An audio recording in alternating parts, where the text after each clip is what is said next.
Hello, हा मूग डाळीचा चिला आहे. मूग डाळ मी रात्रभर भिजत ठेवली होती. त्यानंतर सकाळी चांगले धुवून मिक्सरमध्ये बारीक केली, म्हणजे फाईन पेस्ट करायची, एकदम बारीक करायचं. त्यानंतर आलं, लसूण, कोथिंबीर, मिरची आपल्यानुसार घेऊन त्याची पेस्ट केली. त्यातच मीठ ॲड केलं होतं.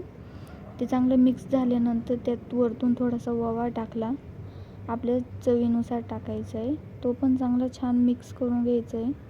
त्यानंतर तुम्हाला वाटलं तर तुम्ही त्या बॅटरमध्ये पाणी टाकू शकता अगर घट्ट वाटलं तर. मला थोडं घट्टच ठेवायचं होतं म्हणून मी टाकलेलं नाही आहे.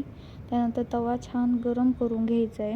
तवा गरम झाला की त्यावर ऑइल टाकायचं आहे. ऑइल टाकल्यानंतर गॅस लो करून त्यानंतर हा डोस्यासारखा किंवा चिल्यासारखा बॅटर करून त्यावर टाकायचं आहे. मी हा डोस्यासारखा थोडंसं म्हणजे घट्ट राहून दिलेलं आहे. त्यानंतर याला छान असं तुमच्या आवडीनुसार तुम्ही त्याला शेप वगैरे देऊ शकता. नंतर असं छान टाकायचं आहे. त्यानंतर गॅस फुल स्पीडवर करून द्यायचं आहे. त्यानंतर वरतून थोडंसं तेल टाकून त्या चिल्याला थोडं झाकून ठेवायचे किंवा डोस्याला झाकून ठेवल्यानंतर ते उघडून एकदा चेक करायचे. डोसा चांगला झालेला असेल तर तो ऑटोमॅटिक तव्याला सोडून देतो, जसं की तुम्ही बघू शकता.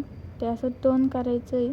त्यानंतर तुम्हाला वाटलं तुम्ही अजून ऑइल टाकू शकता किंवा बटर वगैरे, तुम्हाला घी वगैरे आवडत असेल ते बी टाकू शकते.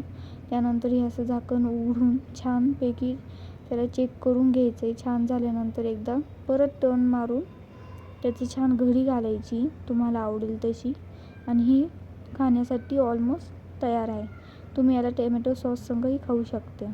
छान लागतं ही. Try it.